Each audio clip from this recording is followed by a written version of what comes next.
Hello दोस्तों, स्वागत है आपका हमारे यूट्यूब चैनल पे। दोस्तों, आज हम स्पेक्ट्रम मॉडर्न हिस्ट्री जो कि यूपीएससी के सिलेबस से जो यूपीएससी के एस्पिरेंट हैं उनके लिए बहुत ही इम्पॉर्टेंट बुक है ये। और साथ ही में इसके साथ मॉडर्न हिस्ट्री जो होती है वो ऑलमोस्ट 97 to 98% इससे कवर हो जाती है।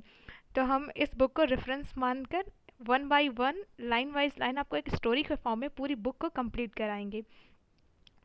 तो अगर आपको वीडियो पसंद आए तो आप वीडियो को लाइक करिएगा, साथ ही में चैनल को आप सब्सक्राइब कर लीजिएगा और अपने दोस्तों में भी शेयर कर दीजिएगा, जिससे कि ज़्यादा से ज़्यादा लोग वीडियो से कनेक्ट होकर के अच्छे से पढ़ पाएँ। तो ठीक है दोस्तों, चलिए स्टार्ट करते हैं। फर्स्ट हम एकदम क्रोनोलॉजिकल ऑर्डर में समझेंगे अच्छे से। तो सबसे पहले थीम क्या है हमारे चैप्टर की, जो कि स्पेक्ट्रम। अगर आपके पास बुक होगी तो आप बुक को बिल्कुल खोल के रखिएगा सामने, आपको अच्छे से हेडिंग वाइज समझ में आएगा। और एक बार आप जब मैं पढ़ा दूँ तो आप एक बार उसको ऐसे ही फ्लुएंटली में रीडिंग कर लीजिएगा तो आपको बेटर अंडरस्टैंडिंग हो जाएगी। तो चलिए स्टार्ट करते हैं। फर्स्ट हम टॉपिक देख लेते हैं, क्या है कि advent of Europeans and consolidation of British power in India. इसका मतलब क्या है कि किस प्रकार से जो यूरोपियन पावर्स थी, जो यूरोपियंस लोग थे, वो किस प्रकार से वो इंडिया आते हैं और उनके इंडिया आने की वजह क्या होती है। ऐसा क्या था इंडिया में जो उनको इंडिया आने की ज़रूरत पड़ी, इंडिया मतलब ईस्ट के साइड आने की ज़रूरत पड़ी। और इतने सारे यूरोपियंस आते हैं, आप जानते होंगे कि फ्रेंच आते हैं, डेन्स आते हैं, डच आते हैं, पोर्तुगीज़ आते हैं और ब्रिटिशर्स आते हैं। ये बहुत सारे यूरोपियंस पावर इंडिया की ओर आती हैं। लेकिन लास्ट में ऐसा क्या होता है कि जो ब्रिटिशर्स होते हैं वो अपने आप को सबसे मतलब पूरे होल इंडिया में उनका जो रूल होता है वो 200 ईयर्स तक होता है। आप जानते होंगे कि हम जो लोग थे वो स्लेवरी थे, इंडियंस जो थे वो काफ़ी टाइम तक स्लेवरी थे ब्रिटिशर्स के। तो क्यों थे वो, ऐसा क्या था ब्रिटिशर्स आए और उनके साथ बहुत सारी यूरोपियन पावर जो कि उनसे पहले भी आई और उनके बाद भी आई, लेकिन दबदबा इन्हीं का रहा। क्या रीज़न थे उसके पीछे और किस प्रकार से जो ब्रिटिशर्स थे उन्होंने अपनी पावर को कंसोलिडेट किया पूरे इंडिया में। ठीक है, इतना बड़ा हमारे इंडिया का मैप है, उस पूरे इंडिया पे कैसे उन्होंने अपनी पावर को कंसोलिडेट किया, कैसे एकीकृत किया पावर को, ये सब चीज़ें हम डिटेल से इस पूरे चैप्टर में समझेंगे। तो आप अपने माइंड में अभी से सेटअप कर लीजिए कि आप जब ये चैप्टर स्टार्ट हो रहा है तो आपको समझना क्या है कि कैसे यूरोपियंस इंडिया आते हैं और क्यों आते हैं, उसके पीछे की वजह क्या थी। और सेकेंड, आपको क्या समझना है कि इतने सारे यूरोपियंस आते हैं लेकिन वो अपने आप को उतना स्ट्रांगली इंडिया में इस्टेब्लिश क्यों नहीं कर पाते हैं जैसा कि ब्रिटिशर्स करते हैं, और इतने लॉन्ग टाइम तक ब्रिटिशर्स क्यों इंडिया पे रूल कर पाते हैं और कैसे वो और यूरोपियन पावर को हराते हैं। ये सारी चीज़ें हम इस वीडियो में देखेंगे और साथ ही में इस चैप्टर में समझ जाएंगे। और जब चैप्टर का एंड होगा तब हमें ये बिल्कुल हमारे माइंड में क्लियर होना चाहिए ये सारे क्वेश्चंस। तो अभी आप अपने मन में एक क्यूरियोसिटी बैठा के रखिए कि आपको इन सारे क्वेश्चंस का आंसर चाहिए है। तो देखते हैं क्या है कि सबसे पहले द पोर्तुगीज़ इन इंडिया। कौन आते हैं? पोर्तुगीज़ आते हैं इंडिया में। लेकिन उससे पहले हम ये समझ लेते हैं कि एडवेंट ऑफ यूरोपियंस इंडिया में कैसे होता है। देखिए, जैसे कि हिस्ट्री होती है, भले ही हिस्ट्री को हम 3 चीज़ों में डिवाइड करते हैं। एक होता है मिडिवल, मॉडर्न और एक सेकेंड, फर्स्ट होता है एंशियंट हिस्ट्री, सेकेंड होता है मिडिवल हिस्ट्री एंड थर्ड होता है मॉडर्न हिस्ट्री। ठीक है, तो ये हम पढ़ने तो चल रहे हैं मॉडर्न हिस्ट्री, लेकिन कोई भी हिस्ट्री हो, जैसे कि अभी हम कहें कि आप 12th में थे, 12th के बाद आपने बीएससी किया, ठीक है, लेकिन जब 12th होता है तो बीच में गर्मी की छुट्टियां होती हैं ना, तो उन छुट्टियों में भी तो आप कुछ करते हैं। तो ऐसे ही होता है, जब हम मिडिवल से मॉडर्न में जाते हैं तो ऐसे एकाएक तो जाते नहीं है, बीच में बहुत कुछ होता है ना जाने से। ऐसे अचानक चेंज तो नहीं होता है कि आज तो मिडिवल था अचानक कल से मॉडर्न हो गया। तो इसके बीच में बहुत सारी चीज़ें छूट जाती हैं। तो जब तक आप उन बीच की चीज़ों को नहीं समझेंगे आप मिडिवल से मॉडर्न में कनेक्ट नहीं कर पाएंगे। तो सबसे पहले हम ये जानते हैं कि हमको जो पोर्तुगीज़ इन इंडिया किस प्रकार से यूरोपियंस का एडवेंट होता है इंडिया में, उसको समझने के लिए हमको थोड़ा सा मिडिवल पीरियड में जाना होगा। ठीक है, तभी हम हिस्ट्री को क्रोनोलॉजिकल ऑर्डर में एसोसिएट कर पाएंगे। क्या होता है कि 6वीं शताब्दी 6th सेंचुरी के एंड तक क्या होता है कि जो यूरोपियन नेशन थे जैसे कि ग्रीस और रोम थे, उनका जो ट्रेड था, ट्रेड कॉन्टैक्ट था इंडिया से, वो बहुत ज़्यादा था। ठीक है, 6वीं शताब्दी तक। कौन सी शताब्दी तक? 600 सेंचुरी में। ठीक है, 6th सेंचुरी में। तो क्या होता है कि लेकिन फिर धीरे धीरे क्या होता है कि एक रोमन एम्पायर होता है, जब रोमन एम्पायर का डिक्लाइन होता है तो उसके साथ जो है ये जो यूरोपियन नेशन थे उनका जो ट्रेड था इंडिया के साथ, कांटेक्ट था ट्रेड वाला डायरेक्ट, वो टूट जाता है। क्यों टूट जाता है उसको हम समझेंगे, और किस प्रकार से 15 सेंचुरी आते आते कैसे जो पोर्तुगीज़ थे, जो उनका कांटेक्ट था इंडिया से वो डायरेक्ट वाला, वो जब टूट गया था, बीच में ब्रोक हो गया था, तो किस प्रकार से वो एक डायरेक्ट ट्रेड रूट ढूंढ निकालते हैं इंडिया के लिए, वो जानेंगे। तो सबसे पहले हम देखते हैं the quest for and discovery of sea route to India. किस प्रकार से इंडिया के लिए एक सी रूट डिस्कवर किया गया।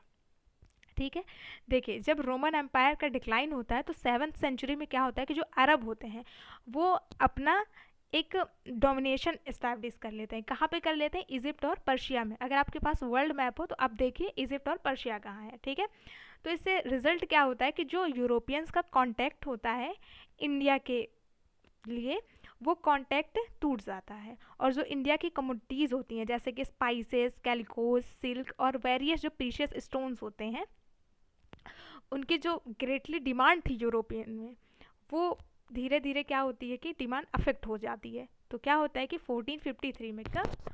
1453 में, एकदम अच्छे से बस आप स्टोरी के फॉर्म में समझते रहिए कि 1453 में जो कॉन्स्टेंटिनोपल था वो फेल हो जाता है। ठीक है, और जो ऑटोमन टर्क्स होते हैं, वो जो मर्चेंडाइज होते हैं इंडिया के लिए यूरोपियन मार्केट से, उनको अरब अरब जो मुस्लिम होते हैं उनके थ्रू जाना पड़ता है।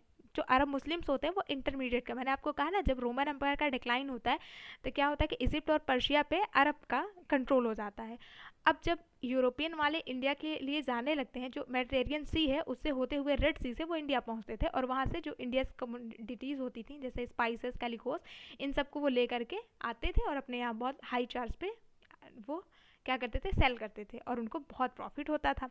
बट क्या था कि अब तो वो रूट पे अरब का कंट्रोल हो गया। जब अरब का कंट्रोल हो गया तो वो जिसका वहाँ पे कंट्रोल होता है इजिप्ट और पर्शिया पे, तो उसी के आसपास जो है रेड सी है। अब जब अरब पे कंट्रोल हो गया तो रेड सी पे क्या हुआ कि ये लोग जो अरब मर्चेंट्स थे वो आके बैठ जाते थे, और वो बोलते थे कि जो भी वहाँ से गुजरता था उस रास्ते से उसको बोलते थे कि आप हमें पहले टैक्स दीजिए। तो टैक्स कैसे होता था कि जैसे कि मान लीजिए, अगर मैं एग्जांपल हाइपोथेटिकल एग्जांपल बता रही हूँ कि जैसे कि कोई चीज़ 10 रुपये में वो इंडिया से लेके जाते हैं, ठीक है, और वो अपने यहाँ बेच रहे हैं तो उनको 50 रुपये का प्रॉफिट मिल रहा है।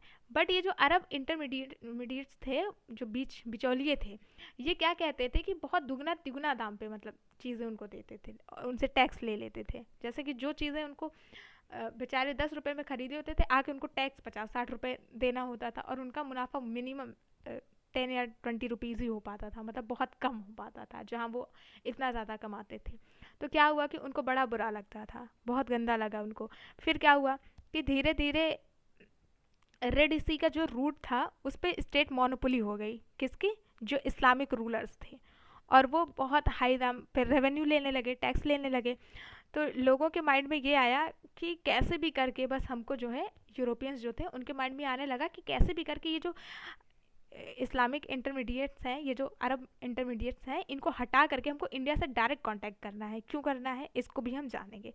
तो अब जब इनके माइंड में आता है कि इनको डायरेक्ट कांटेक्ट करना है, तो बस ये इनके दिमाग में ये रहती है चीज़, और हमेशा खटकती रहती है कि बस हमें कैसे भी करके डायरेक्ट कांटेक्ट करना है, डायरेक्ट एक सी रूट फाइंड करना है इंडिया के लिए, क्योंकि लैंड रूट पे तो अरब मर्चेंट्स का कंट्रोल हो गया था, अरब लोगों का।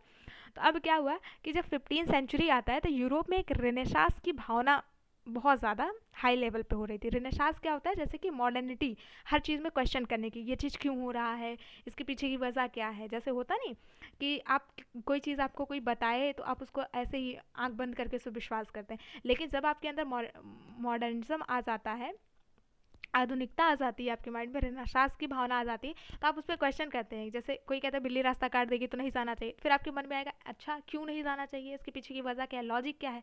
अगर आप ऐसे क्वेश्चन करें इसका मतलब आपकी स्पिरिट पे रेनेसांस का कंट्रोल हो गया। ठीक है, तो रेनेसांस की भावना इसको कहते हैं। तो ये उस टाइम 15 सेंचुरी में यूरोप में ये बहुत चरम सीमा पे थी, बहुत ज़्यादा हाई रेनेसांस की भावना वहाँ पे पनप रही थी। और उसी टाइम पे उनका क्या था कि एक्सप्लोरेशन बहुत हो रहा था, मतलब एट द सेम टाइम पे क्या था कि उनके यहाँ शिप बिल्डिंग जो थी उसकी भी बहुत ज़्यादा अच्छे से, मतलब शिप बिल्डिंग जो आर्ट थी वो भी बहुत बढ़ चढ़ रही थी। तो लोग बस यही सोच रहे थे कि हमारे यहाँ सब कुछ तो ठीक है, बस यही है कि एक डायरेक्ट ईस्ट के साइड अगर हमको एक डायरेक्ट सी रूट मिल जाता तो हम बात बन जाती। क्यों बन जाती? क्योंकि इनके यहाँ इकोनॉमिक डेवलपमेंट भी बहुत हो रहा था, क्योंकि ये अपना एक्सपेंसन कर रहे थे, और जब एक्सपेंसन कर रहे थे तो बहुत सारा जो कल्टीवेशन लैंड एरिया था वो इनके अंडर में आ रहा था यूरोपियंस के। और जब इनके अंडर में आ रहा था तो भाई जब इनको अच्छी रेवेन्यू मिलेंगे तो इकोनॉमी डेवलप करेगी, इकोनॉमी डेवलप करेगी तो क्या होगा कि इनके और इनका कल्टीवेशन इतना हाई क्यों था? क्योंकि ये साइंटिफिक क्रॉप मैनेजमेंट कर रहे थे, ठीक है। और उसी टाइम पे इनके यहाँ जो मीट की सप्लाई थी वो भी बहुत बढ़ रही थी। तो मीट, आप जानते हैं कि जब मीट बनाया जाता है और उसको जब प्रिजर्व किया जाता है तो उसके लिए मसालों की ज़रूरत होती है, स्पाइसेस की ज़रूरत होती है। और वो स्पाइसेस मिलते कहाँ थे? इनको ईस्ट के साइड से, ईस्ट मतलब इंडिया इंडोनेशिया के साइड, और यहाँ से अब वो लैंड रूट से तो जा नहीं सकते थे। अब उनके माइंड में और रहता था कि काश हमको जो है एक डायरेक्ट सी रूट मिल जाता, ठीक है। वो सी रूट फाइंड करना चाहते थे। तो फिर क्या होता है कि इनको luxury goods, oriental luxury goods की इनके यहाँ डिमांड बहुत ज़्यादा बढ़ रही थी, इसीलिए क्योंकि प्रॉस्पेरिटी इनके यहाँ थी। और आप जानेंगे कि ओरिएंटल गुड्स क्या होता है। ऐसे गुड्स जो ईस्ट के साइड से आए, मतलब इंडिया इंडोनेशिया के साइड से आते हैं, उनको ओरिएंटल गुड्स कहते हैं। और लग्जरी आप जानते ही हैं।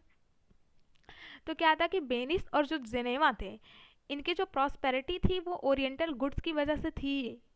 लेकिन जब इनका कनेक्शन टूट गया तो इनकी जो प्रॉस्पेरिटी थी वो भी टूटने लगी। तो इन्होंने कहा कि देखिए, यूरोपियंस में इन्होंने पोर्तुगल और स्पेन को बोला कि देखिए हम आपको मनी भी देंगे, मैन सप्लाई भी देंगे, मतलब आदमी भी देंगे, पैसा भी देंगे, आपको जो है जो शिप्स हैं मतलब उनको भी देंगे, और साथ में आपको टेक्निकल नॉलेज भी देंगे, बट आप कैसे भी करके हमको जो है ईस्ट का रास्ता ढूंढ कर दीजिए। ये यूरोपियंस के लोग पोर्तुगल और स्पेन को बोल रहे थे। क्यों बोल रहे थे? क्योंकि उस टाइम पे जो पोर्तुगल था और स्पेन था उसके अंदर जो लीडरशिप थी, उनके अंडर में लीडरशिप थी। क्यों थी? क्योंकि क्रिस्टिडॉम्स जो रेजिस्टेंस था उनको इस्लाम को देना था। उस टाइम पे एक और भावना चल रही थी कि जो क्रिश्चियनिटी वर्सेस इस्लाम चल रहा था। क्या चल रहा था? क्रिश्चियनिटी वर्सेस इस्लाम। क्यों चल रहा था? क्योंकि जो यूरोपियन नेशन थे वहाँ पे क्रिश्चियनिटी जो रिलीजियस था वो था, और इस्लामिक, उस टाइम पे इन दोनों में प्रतिस्पर्धा बहुत तगड़ी थी। ये दोनों सोचते थे कि हम अपने धर्म का प्रचार प्रसार ज़्यादा करें, और इस्लामिक लोग सोचते थे कि हम अपने धर्म का प्रचार प्रसार ज़्यादा करें। तो इसलिए, और इसकी कमांड किसने संभाली थी? पोर्तुगल और स्पेन ने। फिर क्या हुआ कि एक प्रिंस हेनरी करके थे, वो बहुत ज़्यादा मतलब कहा जाए कि बहुत ज़्यादा इच्छुक थे, बहुत ज़्यादा उनकी दिली ख्वाहिश थी कि वो कैसे भी करके ईस्ट का रास्ता वो ढूंढ निकालेंगे। इसीलिए उनका निक नेम जो था नेविगेटर भी था। बट और उनको जो पोर्तुगल वहाँ के राजा थे, उन्होंने उनको जो है, जो पॉप निकोलस 5 थे यूरोप के, उन्होंने उनको एक बुल दिया था। बुल मतलब एक फॉर्मल राइट दिया था 1454 में कि आपको ये राइट है, आप सी रूट फाइंड आउट करिए और कैसे भी करके ईस्ट के साइड का।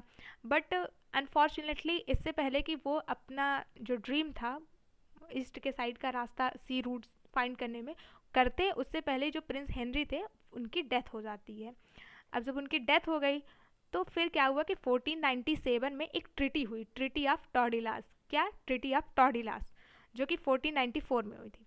इसमें क्या था कि जो पोर्तुगल और स्पेन के रूलर्स थे उन्होंने नॉन क्रिश्चियन वर्ल्ड को एक इमेजिनरी लाइन अटलांटिक ओशन में ऐसे ही खींची। अब आप ये जानने की जरूरत नहीं कहाँ से खींची, बस खींची। और उन्होंने कहा कि आज के बाद जो है, जो ये जो ईस्ट के साइड का है, ईस्ट के साइड जो क्रिश्चियनिटी है इसको फैलाने की जिम्मेदारी पोर्तुगल की है, और वेस्ट के साइड जो सब कुछ है, एक्सपेंशन करना है, क्रिश्चियनिटी फैलानी है, वो सारी चीज़ें जो है स्पेन की होंगी। ठीक है। फिर क्या होता है कि 1487 में एक पोर्तुगीज नेविगेटर थे बार्थोलोम्यू डियास। 1487 में ये क्या करते हैं, केप ऑफ गुड होप को पार करके, साउथ अफ्रीका को पार करके ये ईस्ट के किसी किनारे पे पहुंचते हैं। अब ये इंडिया पहुंचे कि नहीं ये कंफर्म नहीं है, लेकिन वो ईस्ट के किसी किनारे पे पहुंच जाते हैं। बट ज़्यादा दिन नहीं होता है, और इनके 10 साल बाद ही 1497 में एक एक्सपीडिशन निकलता है पोर्तुगीज शिप का इंडिया के लिए, और वो बहुत लगभग 11 महीने में, मई में 1498 में जो है इंडिया के किनारे पहुंच जाता है। और यहीं से स्टार्ट होता है फ्रॉम ट्रेडिंग टू रूलिंग। अब ट्रेडिंग टू रूलिंग में स्टार्ट होती है कहानी द लेजेंडरी वास्को डिगामा की। क्या होता है कि वो जो शिप चला था 1497 में और 11 मंथ के लगभग 1498 मई में जो शिप पहुंचा था, उस वो शिप किसका था? The legendary Vasco D gamma की। कहते हैं कि ये इंडिया के छोर पे आकर के इंडियन हिस्ट्री को चेंज कर देते हैं। क्यों? क्योंकि इन्होंने ही सी रूट को खोजा था। ठीक है, 1498 में। वन लाइनर में अक्सर क्वेश्चन पूछते हैं कि इंडिया की खोज किसने की थी, इंडिया रूट मतलब सी रूट्स। तो 1498 में। और कब खोज की थी? मई में। कौन खोज किया था? वास्को डी गामा ने। ठीक है, तो ये क्या करते हैं, इनकी तो 3 शिप्स होती हैं इनके अंडर में, वो पहुंचती हैं। और किसकी मदद से पहुंचती हैं? एक गुजराती पायलट होता है, उसका नाम अब्दुल माजिद होता है। उसकी मदद से 3 शिप वास्को डी गामा के अंडर में इंडिया के छोर पे पहुंचती है, कैलीकट में। ठीक है, 1498 में, मई में।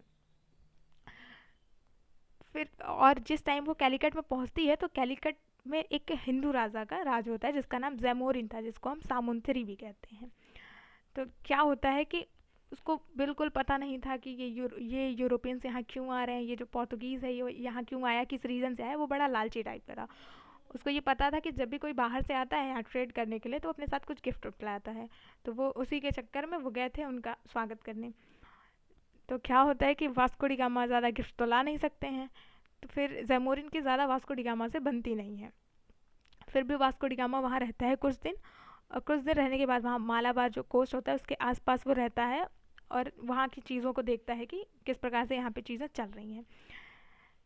वहाँ के ट्रेडिंग सिस्टम को वो समझता है, और वो देखता है कि वहाँ पे ऑलरेडी पहले से इंडियंस, जो अरब थे, अफ्रीकन्स थे, और जो चाइनीज़ थे, जावानीज़ थे, ये सारे लोग ऑलरेडी वहाँ से ट्रेड सिस्टम में इन्वॉल्व हैं। लेकिन उनका जो और लोग इन्वॉल्व थे वो एक दूसरे से मिलजुल के अपना ट्रेड करते थे, मतलब उनका कोई इंटेंशन नहीं था, वो मिल बांट के काम करने वाले थे। लेकिन जो पोर्तुगीज़ थे, ये अपने माइंड में स्ट्रेट ही करके आए थे कि भाई हमको किसी से बांट बांट के नहीं करना है ट्रेड, हमको हर चीज़ में मोनोपोली चाहिए। हर चीज़ को ये मोनोपोलाइज करते थे, बांट बांट के काम करने वालों में से ये नहीं थे। ये अपना हर चीज़ में डोमिनेंस करते थे। और साथ ही में इनके माइंड में था कि हमको कैसे भी करके क्रिश्चियनिटी को हर हाल में यहाँ पर फैलाना है। और इनका जो मेन जो ऑब्जेक्टिव था, इनके जो एनिमी थे वो अरब्स थे, मतलब ये मुस्लिमों से बहुत नफरत करते थे। तो क्या होता है कि वास्को डी गामा 3 मंथ्स के लिए इंडिया में रहता है। और जब वो पोर्तुगल लौटने लगता है, तो वो अपने शिप में क्या करता है, कुछ कार्गो खरीदता है वहाँ से इंडिया से, और उसको भरता है और लेके आके यूरोपियन मार्केट में बेचता है। जब वो बेचता है तो उसको ह्यूज प्रॉफिट होता है, बहुत तगड़ा मुनाफा होता है। और जब उसको मुनाफा होता है तो यूरोपियंस की आंखें खुल जाती हैं कि भाई ये तो मतलब इंडिया के छोर पे गया, ईस्ट में गया, और वहाँ से ये ख़रीद के ले आया, और मतलब बिना किसी इंटरमीडिएट के इसने सबको बाइकआउट कर दिया, और इतना मुनाफा हो रहा है, अब हम भी जाएंगे। क्योंकि अब एक इंसान ऐसा करके आ चुका था, तो अब लोगों की आंखें खुल गई थी कि नहीं अब हम भी जाएंगे, तो रास्ता पता ही चल गया है। तो क्या होता है कि एक इंसान था पेड्रो अल्वारेस कैब्राल, जो कि कुछ टाइम बाद इंडिया आता है। और वो जब आता है तो वहाँ पे नेगोशिएट करके वहीं कैलीकट में एक फैक्ट्री इस्टेब्लिश कर लेता है। वो पहुँचा था 1500 सितंबर में 1500 में पेड्रो अल्वारेस कैब्राल जो था वो इंडिया पहुँचता है, और वहाँ उसने कैलीकट में जब पहुँचता है तो वहाँ पे वो लोकल लोगों से नेगोशिएट करके एक फैक्ट्री अपने लिए इस्टेब्लिश कर लेता है। अब जो फैक्ट्री इस्टेब्लिश कर लेता है, तो जो पोर्तुगीज़ फैक्ट्री होती है उस पर ये जो अरब मर्चेंट्स होते हैं ये क्या करते हैं, आक्रमण कर देते हैं, मतलब उस पर जब ये कर देते हैं तो बहुत सारे पोर्तुगीज़ मर जाते हैं। अब रिटालिएशन तो होगा ही, क्योंकि ये पोर्तुगीज़ तो पहले ही ख़तरनाक थे।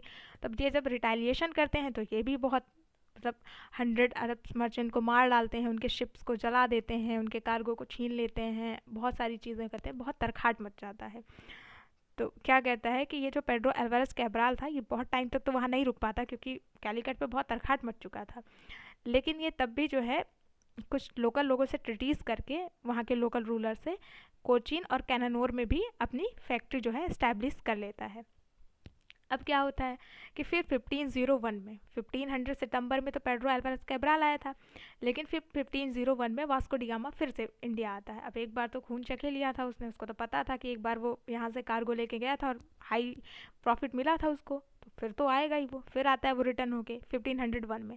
अब जब आता है तो उस समय जो है जैमोरिन जो थे वो कहता है कि जो अरब मर्चेंट्स थे उनके फेवर में रहते हैं ज़ैमोरिन। अब वास्को डिगामा उनसे कहता है कि आप अरब लोगों का साथ मत दीजिए, इनको यहाँ से भगा दीजिए, लेकिन ज़ैमोरिन को तो अरब लोगों से फ़ायदा था, भाई लोग अपना फ़ायदा ही देखते हैं, तो ज़ैमोरिन कहता है मैं ऐसा नहीं करूँगा।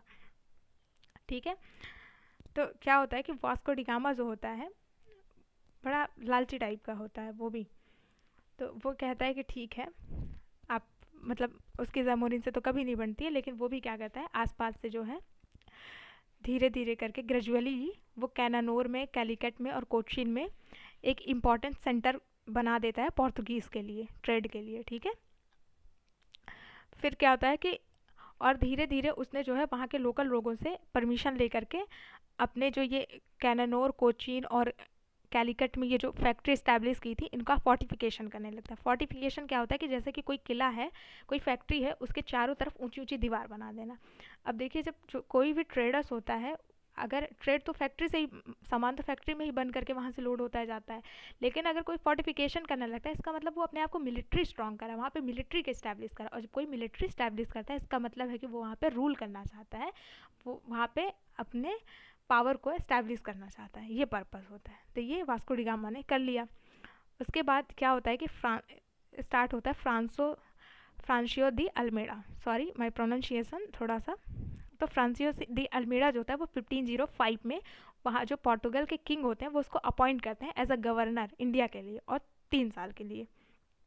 और उसको साथ में हथियार होते हैं, इक्विपमेंट्स भी देते हैं, और थोड़ा सा क्या होता है कि उसको प्रोटेक्शन, उसको कहते हैं कि फोर्स भी देते हैं, सफिशिएंट फोर्स देते हैं, और कहते हैं कि जाओ आप पोर्तुगीज़ के इंटरेस्ट को इंडिया में स्टैब्लिश अच्छे से करो। और फ्रांसिस दे अल्मेडा को कहते हैं कि आपको जो है जो मुस्लिम ट्रेड है, ट्रेड जो सेंटर है उसको आपको सीज़ करना है, जैसे कि एडन, उर्मुज और मलक्का का जो पोर्ट्स है उसको आप सीज़ कर लीजिए। मतलब मैंने आपको बताया था जो क्रिश्चियनिटी के लोग थे, क्रिश्चियन लोग थे, इनके मेन जो शत्रु थे, जो दुश्मन थे, वो तो अरब लोग ही थे, क्योंकि अरब लोग इनका लैंड वाला रूट तो बंद कर दिया था, और साथ में ही वो इस्लामिक कंट्री थे, तो इनका तो उनसे बिल्कुल नहीं बनेगी। तो इनको एकदम अच्छे से सख्ती से आदेश दिया था कि आपको 2 काम करना है, पहला कि आपको इंडिया में जाके पोर्तुगीज़ के इंटरेस्ट को आपको इस्टेब्लिश करना है अच्छे से, और सेकेंड आपको क्या करना है कि आपको जो अरब ट्रेड्स पोर्ट्स हैं, जैसे कि एडेन, उर्मुज और मलक्का के, इनको आपको सीज़ करना है। और साथ में आपको फोर्टिफिकेशन भी करनी है, कहाँ कहाँ की, कोचीन, कैनानोर और किलावा की।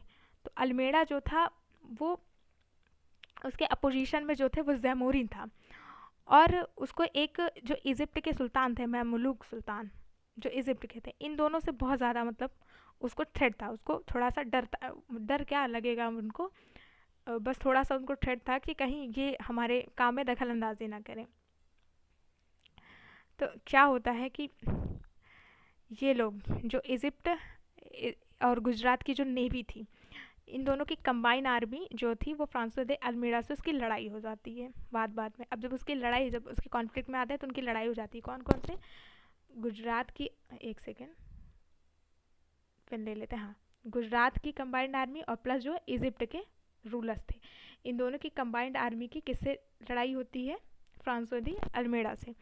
और अनफॉर्चुनेटली जो फ्रांसिस दी अल्मेडा होता है वो हार जाता है, बट वो तो भाई था खतरनाक इंसान, और इस लड़ाई में क्या होता है कि उसका जो बेटा होता है वो उसकी डेथ हो जाती है, तो उसको तो बड़ा गुस्सा आता है, लेकिन ये हार नहीं मानता, और 1 साल बाद ये पलट के फिर से रिटेलिएशन करता है 1508 में। जब ये रिटेलिएशन करता है तो इस बार वो गुजरात और जो इजिप्ट के रूलर्स थे, इन दोनों की कंबाइंड आर्मी को वो हरा देता है। और वो कहता है, उसका एक विज़न होता है, उसकी मतलब एक कहें कि एक कथन था जो कि वो हमेशा कहता था कि अगर आप मतलब ये जो नेवी है, अगर आप समुंदर पे कंट्रोल कर सकते हैं, कंट्रोल कर लें, तो आप इंडिया पे या फिर कहीं पे भी, आप किसी के भी लैंड पे आप राज करेंगे। क्यों? क्योंकि ये जो जितने भी ट्रेडर्स हैं, अरब और ये जो भी हैं, ये अफ्रीकन्स हैं, अरब्स हैं, ये जितने भी हैं, इनका जो ये सामान आता है, ये आता तो समुंदर से ही ना, और अगर समुंदर में हम कमांड कर लेते हैं तो इनका सामान हम अच्छे से मतलब मनचाहा रेवेन्यू इनसे ले सकते हैं, और साथ ही में इनके सामान को सीज भी जब मन कहे कर सकते हैं, और तब ये हमारे लैंड पे गुलाम बने रहेंगे। तो इसीलिए उसकी पॉलिसी को ब्लू वाटर पॉलिसी कहा जाता है, जिसको कभी कभी कार्टेज सिस्टम भी कहते हैं। तो ये एक वन लाइनर में क्वेश्चन आते हैं कभी कभी कि ब्लू वाटर पॉलिसी किसकी थी, तो फ्रांसिस दी अल्मेडा की थी, ठीक है। और ये पॉलिसी क्या थी, वही बताया कि अगर आपकी नेवी स्ट्रांग है, अगर आप समुद्र में स्ट्रांग है, तो आप लैंड पे ऑटोमेटिक स्ट्रांग बने रहेंगे, क्योंकि जितने भी ट्रेड होते तो समुद्र से ही थे ना, लैंड से कहाँ होते होंगे। तो ये था। और क्या था, फिर दूसरे नंबर पे आता है अल्फोंसो दी अल्बुर्के। जो अल्फोंसो दी अल्बुर्के था वो फ्रांसो दी अल्मेडा के बाद आता है। जिस काम में जो अल्मेडा थे वो उतने सक्सेस नहीं हो पाए, उस काम को पूरा कौन किया, अल्फोंसो दी अल्बुर्के। ये रियल फाउंडर कहा जाता है पोर्तुगीज़ पावर का ईस्ट में। जो पोर्तुगीज़ की पावर इस्टेब्लिश हुई थी उसका रियल फाउंडर कौन कहलाता है, अल्फोंसो दी अल्बुर्के, याद रखिएगा। ऐसा नहीं है कि जो फ्रांसिस दी अल्मेडा था उसने कुछ नहीं किया था, उसने एक बेस बनाया था एस्टैब्लिशमेंट का पोर्तुगीज़ की पावर का ईस्ट में, बट उसको फुलफिल किसने किया, अल्फोंसो दी अल्बुर्के ने। ये क्या करता है, सबसे पहले तो ये जो रेड सी में उर्मुज, मलक्का और मालाबार के ये जो जितने भी पोर्ट्स थे इन सबको सीज कर लेता है। और क्या करता है, और एक परमिट सिस्टम करता है शिप्स का, जैसे कि और लोगों की जो समुंदर से शिप्स आती हैं अरब लोगों की, तो ये क्या करते थे, अपनी शिप पे एक प्रॉपर जैसे होता नहीं गन लगा के चलते थे, कि दूर से ही पैसे मांगते थे कि भाई हमको रेवेन्यू दीजिए, नहीं तो हम आपको मार डालेंगे, और देते देते नहीं तो फिर ये उनकी शिप को पूरा का पूरा जला देते थे, इतने ये क्रूएल थे। तो क्या होता है कि फ्रांसिस दे अल्बुर्के जो था, इसका मेन ऑब्जेक्टिव यही था कि कैसे भी करके हर चीज़ में मोनोपोली लाई जाए। और इसी में क्या होता है कि बीजापुर के जो सुल्तान होते हैं उससे इसकी झड़प होती है 1510 में, और ये क्या करता है, उनसे एक्वायर कर लेता है गोवा को। तो सबसे पहले गोवा को किसने एक्वायर किया था, पोर्तुगीज़ ने किया था। पोर्तुगीज़ में भी किसने किया था, अल्फोंसो दी अल्बुर्के ने। कब किया था, 1510 में, और किससे किया था, बीजापुर ऑफ सुल्तान से, ठीक है, याद रखिएगा इसको। फिर क्या होता है कि फर्स्ट बार इसने इंडियन टेरिटरीज़ को जो है लिया था सुल्तान से। और आपको जान के आश्चर्य होगा कि जैसे ही इंडिया की टेरिटरी गोवा पे जैसे ही पोर्तुगीज़ का राज आता है, सबसे पहले इसने सती प्रथा जो थी उसको बैन किया, एबॉलिशन ऑफ सती किया, जिसको अकबर बहुत टाइम से चाहता था कि बैन कर दे, लेकिन वो यहाँ के लोकल लोगों की वजह से कर नहीं पाया। बट ये पोर्तुगीज़ जैसे ही इनका कंट्रोल गोवा पे आता है, सबसे पहले वहाँ पे जिस चीज़ को बैन किया उन्होंने वो था सती प्रथा, ठीक है, एबॉलिशन ऑफ सती किया इन्होंने। इसके बाद मिलते हैं फिर नेक्स्ट वीडियो में। आज के लिए बस इतना ही, काफ़ी टाइम हो चुका है, 27 मिनट्स हो गए हैं। तो इसके बाद नेक्स्ट वीडियो में बताएंगे इसके आगे की कहानी। अगर आपको कोई सुझाव देना हो तो आप कमेंट सेक्शन में दे दीजिएगा। तब तक के लिए जय हिंद दोस्तों।